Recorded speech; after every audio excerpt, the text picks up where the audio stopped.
Maya had always envisioned a grand turning point in her life, a moment when all her hard work and her towering dreams finally aligned. In her daydreams, she pictured scholarships rolling in for her future in art and design, maybe a chance to move out of her cramped apartment, and a real shot at helping her mother with medical bills. But all of those hopes felt distant whenever she donned her apron at the Roasted Leaf Cafe.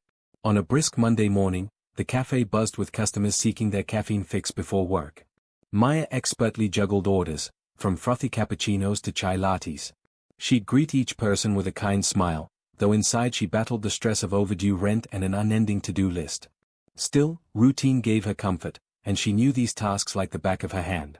Halfway through the rush, the door swung open with a jingle, and in walked a man who carried himself like he owned the block, tall, in a perfectly tailored suit, phone in hand. Without meeting anyone's gaze, he stepped forward. He appeared to be on a call, voice clipped and commanding. Maya glanced his way, her stomach tensing at his imposing demeanor. Finally, he ended the call and met her eyes with a disinterested stare. "Large black coffee," he said curtly, tossing money onto the counter without waiting for a greeting. Annoyance flickered within Maya, but she kept her tone professional. "Coming right up." She turned to the pot of freshly brewed coffee and filled a cup to the brim. As she reached to hand it over, the man stepped forward abruptly, his briefcase knocking into her arm. The cup tilted, and hot coffee splashed across his pristine suit. Gasps erupted from nearby customers. Maya froze, horrified. "Oh my goodness, I'm so sorry," she managed, scrambling for napkins. "Are you okay?" He recoiled, eyes narrowing as though she'd committed an unforgivable sin. "Do you have any idea how much this suit costs?" His voice was low and biting, sending a hush over the cafe. Maya's cheeks flamed. Sir, you moved so fast, He cut her off with a derisive scoff. "What's your name?" "Maya," she answered, swallowing her pride. He practically snarled the word back at her. "Maya. I hope you can afford a new phone if you destroyed mine."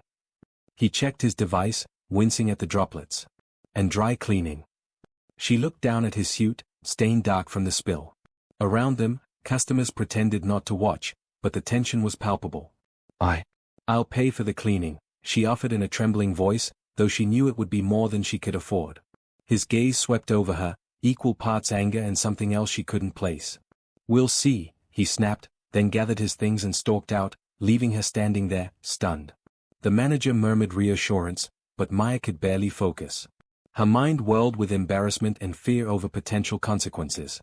Little did she know this humiliating moment was about to shape her future in ways she never imagined, linking her destiny to the very man whose suit she'd ruined, and whose life she'd ultimately change forever.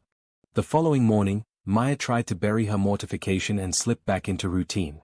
Yet she couldn't stop replaying the scene. She half expected the angry customer to barge into the Roasted Leaf demanding compensation. Instead, she found herself glancing at the door in dread with every new arrival. For 2 hours, the cafe bustled without incident. Just when Maya began to relax, the door opened to reveal the same man, looking just as polished as before. Her heart lurched. She watched him stride past the line, ignoring the pointed glances of waiting patrons, and head straight to the counter where Maya stood. Can I help?" she began, but he interrupted with a brisk nod, placing a sleek business card on the counter. "My name is Damon Wyatt, CEO of Wyatt International," he said in a measured tone. "I need someone reliable to handle a short-term assignment at my firm. I'm offering you the position." Maya blinked, unable to process his words. This had to be some kind of twisted prank or a setup. "Me?" she echoed warily, recalling how he'd humiliated her. He nodded once more. You handled that cafe rush efficiently, until the spill. I need people who can work under pressure. Our mailroom is understaffed, and this might be your chance to make amends." She bristled at the implication she owed him. Yet financial desperation gnawed at her. "I have no corporate experience," she admitted, trying to gauge his angle. Damon shrugged. "We don't need corporate expertise for the mailroom. We need someone organized, punctual, and accountable. You'll be paid fairly." Her pride flared, but her bills loomed larger. After a fraught pause, she quietly asked, "When would I start?" "Tomorrow, 9 a.m. My address is on the card. Don't be late." He slid the card closer, his stern gaze never leaving her face. Her mind spun. She barely squeaked out, "Okay," before he turned and exited with the same confident strides that had brought him in. Donna, her co-worker, sidled up, eyes wide. Maya, who was that? And what just happened? Maya let out a breath she hadn't realized she was holding. He's the guy I spilled coffee on, she explained, voice shaky. He's offering me a temporary job in his mailroom. Donna frowned. That's weird.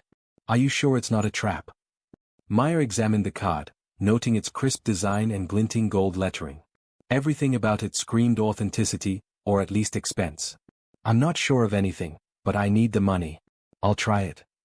The rest of her shift dragged in a fog of anxious anticipation. After clocking out, she picked up groceries she could barely afford and walked home, replaying Damon's offer.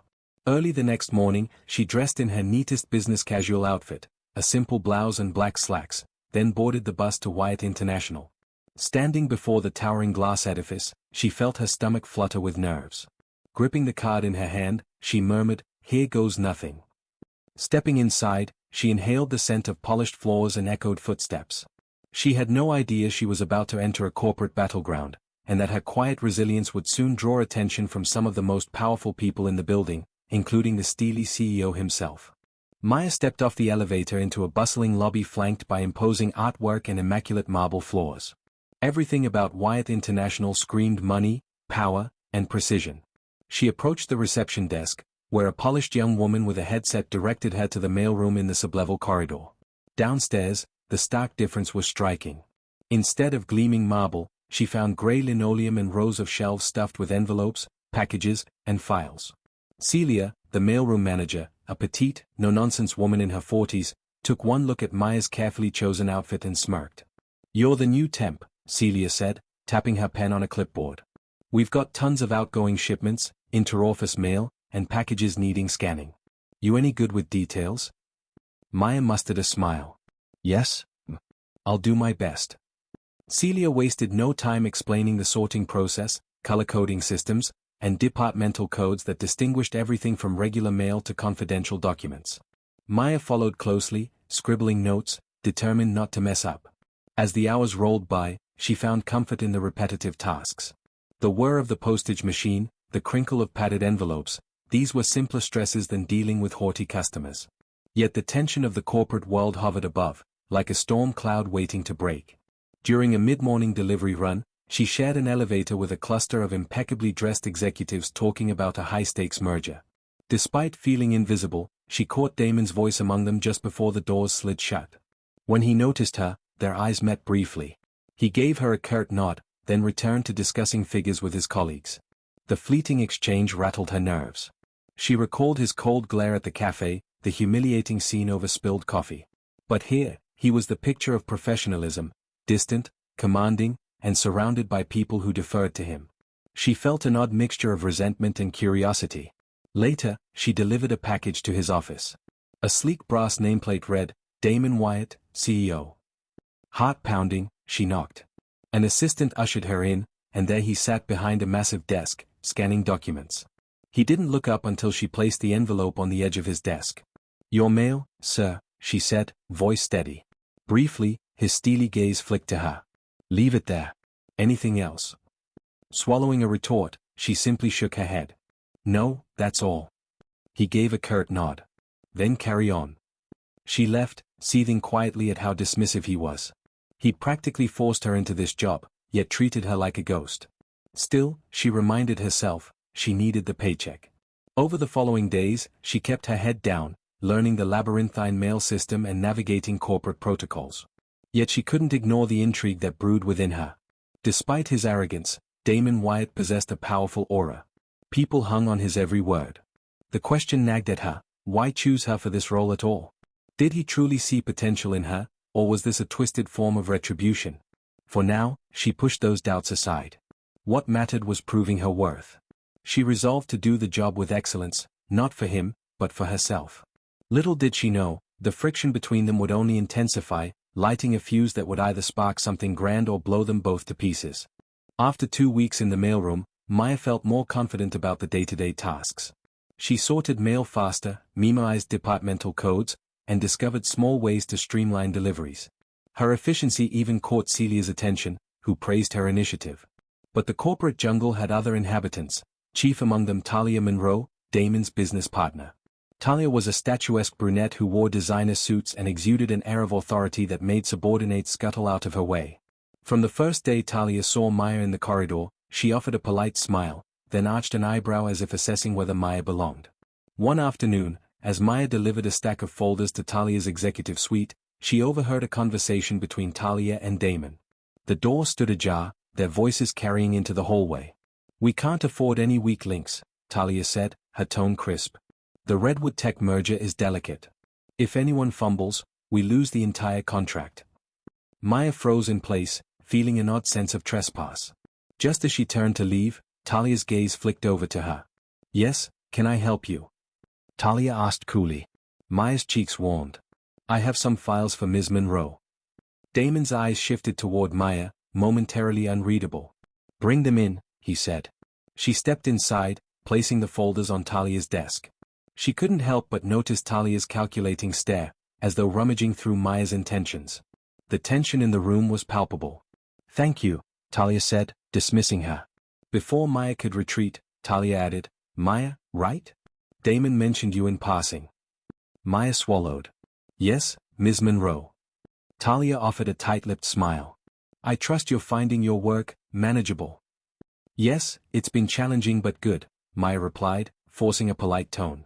"Excellent," Talia said, then looked back at Damon, effectively ending the conversation.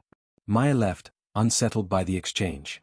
Something in Talia's expression hinted at territorial concern, as if Damon's mere mention of Maya triggered suspicion. Over the next week, Talia's attitude grew more pointed. She'd make passing remarks about newcomers needing to know their place and caution Maya to focus on her role. Despite the undercurrents, Maya pressed forward. Damon began assigning her minor administrative tasks, entering data, organizing files, beyond her male duties. He rarely offered praise, but his requests increased, hinting at a certain trust in her diligence. Yet any sign of progress seemed to spark Talia's disapproval. During a late evening at the office, Maya was finishing a spreadsheet Damon needed by morning. She had just closed the final file when he appeared behind her. She jumped. "Oh, Mr. Wyatt, I was about to drop these off." He glanced at the screen, nodding. "Efficient work. Thank you." Her heart fluttered at the compliment. "You're welcome." A charged silence followed, broken by Damon's unexpected remark.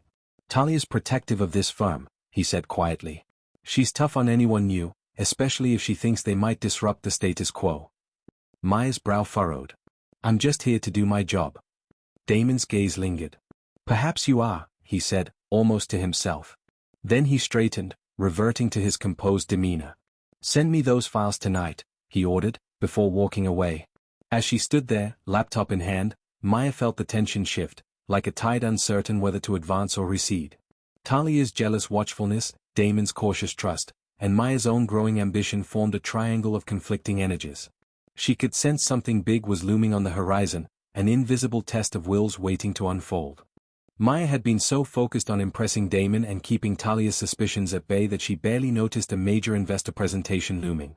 She was called into Damon's office one afternoon, where he gave her the chance to help compile data for an upcoming pitch. Thrilled by this vote of confidence, she spent nights perfecting the slides, ensuring every chart and number was accurate. On the morning of the presentation, Talia approached Maya in the hallway with a polished smile. "I hear you've done excellent work on the slides. I'd like to finalize them myself before the meeting. Do you have the files handy?" Maya hesitated. Part of her wanted to hand them directly to Damon, but Talia was his partner after all. Trying not to overthink, she transferred the files onto Talia's flash drive. "They're all there, triple-checked," she promised. Minutes before the presentation, Maya entered the packed conference room, heart pounding. Damon and Talia stood at the front, ready to present to a group of stern-faced investors. With a single nod from Damon, the first slides flashed on the screen. Maya felt a pang of pride, until the third slide appeared. A glaring set of incorrect data replaced her carefully curated figures, twisting the narrative into a contradictory mess. A murmur spread through the audience. Damon's jaw tightened. Talia shot Maya a pointed glare. "It appears there was an error in the data compilation," Talia announced smoothly, prepared by Maya. Heat flared in Maya's cheeks. "No, that's not." But Damon's voice cut through the tension. "Maya, how could this happen?" he demanded, clearly furious. The investors whispered among themselves, flipping through their physical copies that clashed with what was on the screen. The confusion threatened to derail the entire pitch. Afterward, Damon confronted Maya in the hallway, voice low and cold. "We needed precision. Instead, you humiliated us in front of major stakeholders." Her protest caught in her throat. "I swear, I double-checked, maybe Tal." He raised a hand to silence her. "Enough. I don't have time for excuses." Frustration and betrayal flared in his eyes. "Go home. You're suspended until further notice." The word struck her like a physical blow. She toiled to earn his trust, only to lose it in seconds. To make matters worse, Talia swept past, feigning a sympathetic sigh before disappearing down the corridor. Humiliated and stunned, Maya grabbed her things and left the building. She reached her apartment, numb with disbelief. Did Talia sabotage her work? The suspicion gnawed at her, but she had no proof. She replayed Damon's livid face over and over, recalling how quickly he dismissed her attempts to explain. She sank onto her bed, tears finally breaking free. For the first time since joining Wyatt International, she felt her determination falter. All the progress she'd made, every late night, every effort to earn Damon's respect, obliterated in a single presentation. Yet beneath the despair, a small ember of fury glowed. She had been wronged, and she wasn't about to let Talia or Damon strip away her dignity without a fight. For 2 days, Maya remained in a fog of despair, barely leaving her apartment. Bills piled up on the coffee table, but the ache in her chest was worse. She replayed every detail of that failed presentation, searching for the moment her data could have been altered. The only person with the files before the meeting was Talia. That suspicion weighed heavily. Jasmine, her roommate, found her slumped on the couch one evening, laptop open to spreadsheets and metadata logs. "You look terrible," Jasmine said gently. "Any breakthroughs?" Maya frowned. "I'm trying to see if there's a discrepancy in the timestamps, some sign Talia tampered with the file." She enlarged a column of data, noticing an odd modification time. "This might be it," she whispered, heart quickening. "The final save happened after I gave Talia the flash drive. That's proof someone changed the document." Relief and anger mingled in her chest. She had concrete evidence Talia had sabotaged her. The challenge was getting Damon to listen when he'd already deemed her guilty. The next morning, Maya summoned her courage and sent a concise email to Damon's assistant, urgent. Evidence of tampering. She attached screenshots of the metadata. Hours passed with no reply. Finally, she received a terse message from an unknown number, "Meet me at the Midtown Cafe. 6 p.m. Damon." She arrived, scanning the cozy coffee shop until she spotted Damon in a corner booth. He looked uncharacteristically disheveled, tie loosened, posture tense. She slid into the seat opposite him, her laptop in hand. He spoke first. "You said you have evidence." Maya nodded, opening her device to reveal the altered timestamps. "I made these slides. These are the correct versions. But the final file used in the presentation was modified here." She tapped the screen, a half hour after I handed it to Talia. Damon studied the screen in silence. The hardened look in his eyes slowly gave way to recognition. "So she sabotaged your work," he said, sounding both angry and weary. She resisted the urge to say "I told you so," instead lifting her chin. "I'm not asking for anything except the truth to be known. I can't have people thinking I failed." He let out a slow breath. "I should have listened. But Talia insisted it was your error. She's been my business partner for years, and His voice broke off, and for the first time, Maya sensed real regret. Maya closed the laptop. "What will you do?" His jaw tightened. "We'll confront her. The board needs to see this." Then he met her eyes. "I'm sorry, Maya, for not giving you the benefit of the doubt." The sincerity in his tone was a stark contrast to their last encounter. She nodded, a weight lifting off her chest. "I just want my name cleared."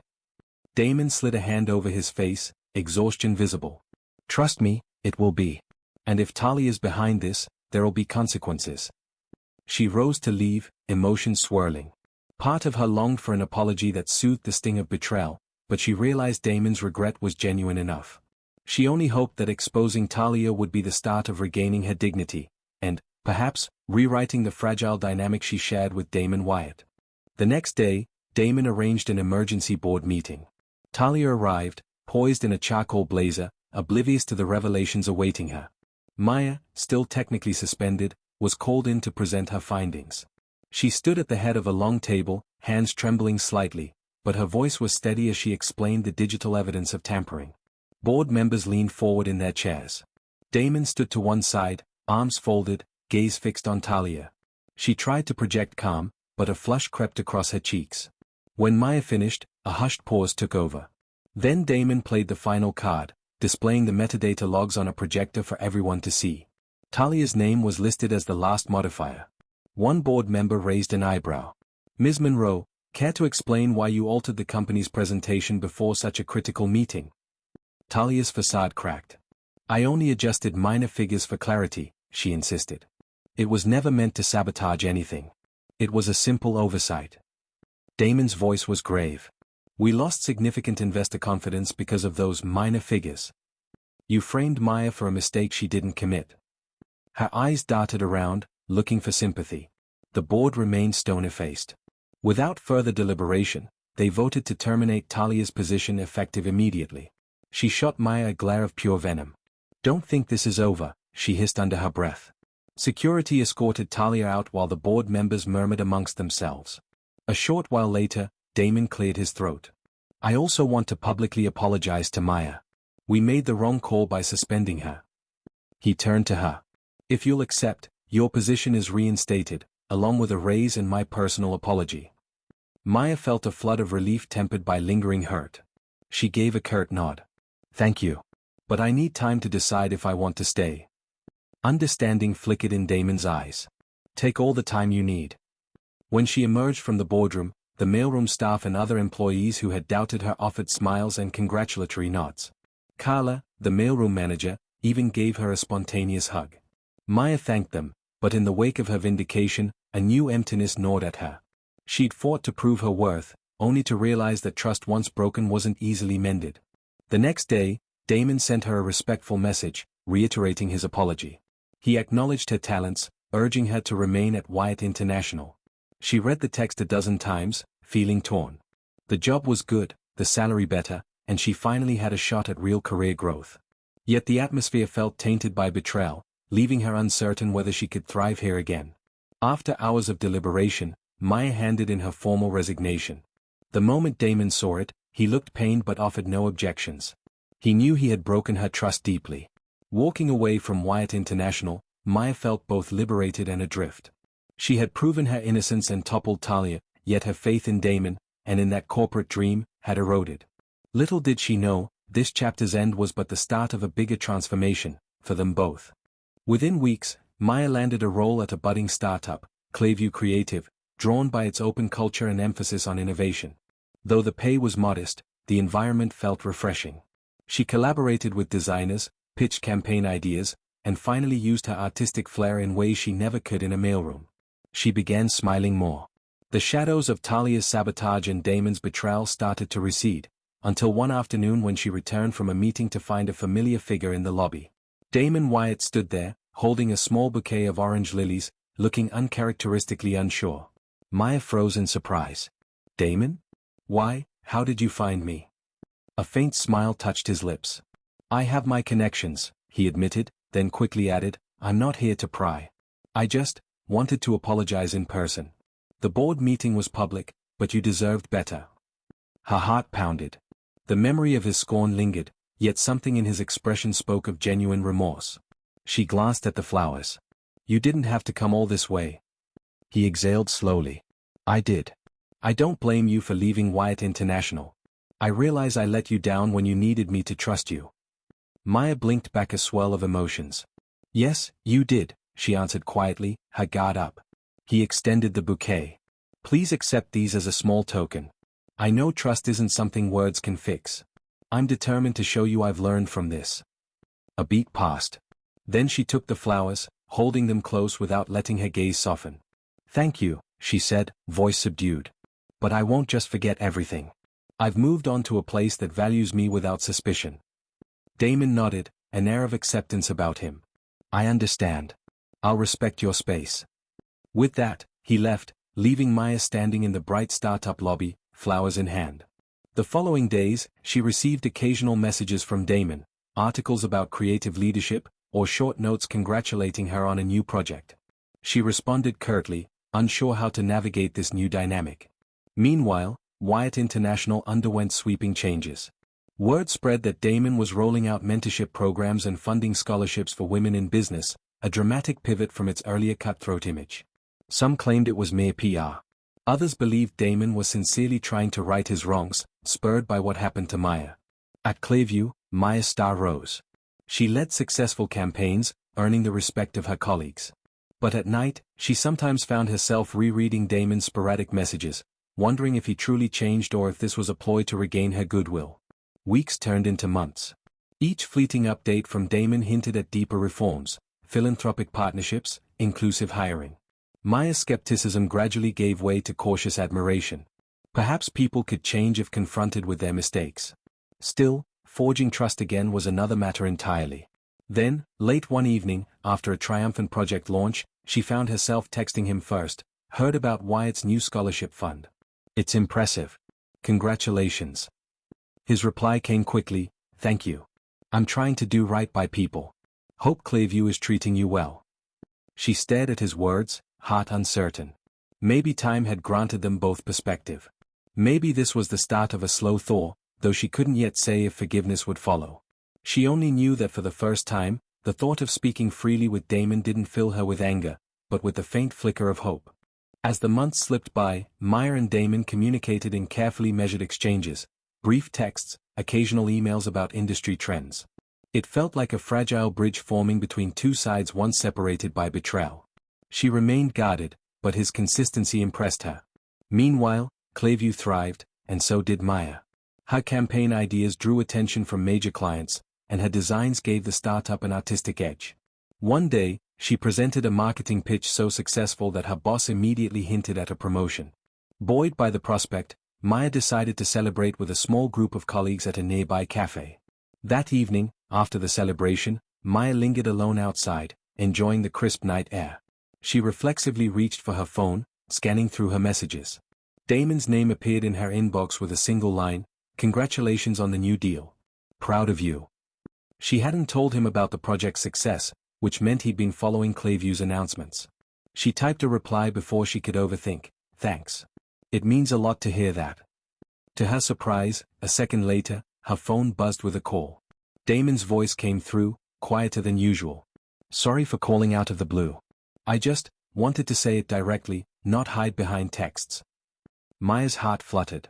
"I appreciate it," she managed, mind whirling at how normal this conversation felt, despite everything. They ended up talking for nearly half an hour about work, their changing lives, and how each had grown since their explosive fallout. Damon never once mentioned romance or tried to push anything beyond friendly support. Yet in that gentle conversation, Maya sensed a deeper shift, a foundation for something new. Over the following weeks, phone calls became a habit. They swapped advice, shared progress, and even joked lightly about earlier misunderstandings. One Friday evening, Damon admitted he'd started a mentorship program for underprivileged students, partly inspired by Maya's drive. Her chest tightened with a mix of pride and empathy. In time, Damon asked if he could see her face to face, just as two professionals catching up. She hesitated, memories flashing of the harsh confrontation in that hallway. But curiosity and the subtle hope that he truly changed won out. She agreed to meet for coffee, this time at a neutral spot, a small artisan cafe across town. They chose a corner table, the walls adorned with local art. The conversation flowed from business updates to personal anecdotes. Maya shared how painting on weekends kept her grounded. Damon revealed he'd cut back on the late-night hustle to spend time mentoring interns. Each revelation chipped away at the wall of distrust she had built. When the meeting ended, Damon walked her outside. The sky was dusky, street lights flickering on. He hesitated, then offered a respectful handshake instead of any bold gesture. "Thank you for giving me this chance," he said sincerely. Maya let her gaze linger on him. "You've earned it by showing, not just telling. But trust doesn't rebuild overnight." He nodded. "I understand. I'm willing to be patient." They parted ways, a delicate harmony settling between them, neither enemies nor lovers, yet something closer than mere acquaintances. Each step forward felt both daunting and exhilarating. And though the future was uncertain, Maya felt a glimmer of optimism that the scars might form the basis of a new kind of bond, forged by honesty and mutual respect. 1 year later, the city sparkled under a mild autumn sun. Clearview had grown in leaps and bounds, thanks in part to Maya's creative leadership. Her designs were now sought after by big-name clients, and her team expanded. She was thriving in an environment that prized collaboration and integrity. Meanwhile, Damon's transformation at Wyatt International had become a hot topic in the business world. The once feared, cutthroat firm now boasted inclusive policies, mentorship initiatives, and philanthropic ventures. Industry analysts credited Damon's radical shift to an unprecedented awakening, though Maya suspected the seeds were planted the day he realized he'd failed to trust an honest employee. Their cautious friendship deepened over that year. Conversations extended beyond work. They shared snippets about family backgrounds, personal struggles, and small joys. They attended a couple of networking events together, forging beneficial partnerships for both Wyatt International and Clayview. Gradually, they found themselves supporting each other in the kind of camaraderie neither had expected. On an early autumn afternoon, Damon invited Maya to a small business summit outside the city. She accepted, recognizing it as an opportunity for Clayview but also a chance to reflect on how far they'd come. They presented on a panel about ethical leadership, a topic they both felt passionately about. Their combined story, once adversarial, now cooperative, captivated the audience, and they received a standing ovation. Afterward, Damon led Maya to a quiet garden courtyard. Autumn leaves scattered around a wooden bench. As they sat, a soft breeze ruffled her hair. She looked at Damon, noticing how relaxed he seemed compared to their first encounter. He reached inside his blazer pocket, pulling out a slim box. Maya's heart fluttered in sudden apprehension. Opening it, Damon revealed a simple yet elegant ring. "I want to build something with you," he said, voice trembling slightly. "Not just a business. A life. You showed me how trust must be earned, how power must be guided by humility. I love you, Maya." She inhaled sharply, tears pricking her eyes. "Damon," she began, overwhelmed by memories, the spilled coffee, the sabotage, the heartbreak. Yet woven through it all was a story of growth, second chances, and mutual respect. He continued, "I'm not perfect, but I've changed. And I'll keep changing, learning, improving. I want to face that journey alongside you. Will you marry me, and also consider co-founding a project that combines our strengths? Something that invests in people's potential, the way you believed in mine." Tears slipped down Maya's cheeks, her heart swelling with a blend of love and pride. She gently took the ring from its box. "Yes," she breathed, sliding it onto her finger. "Yes, to loving and building. I trust you now, and I believe in the man you've become." Damon pulled her into a soft embrace. As leaves drifted around them, they sealed a bond forged through adversity and redemption. The ring on Maya's finger wasn't just a symbol of romance, it stood for the promise that true love didn't demand completion, but championed each other's growth. Together, they would shape a future fueled by partnership, empathy, and unwavering faith in the power of second chances. Please subscribe, like, comment and share. See you in the next story.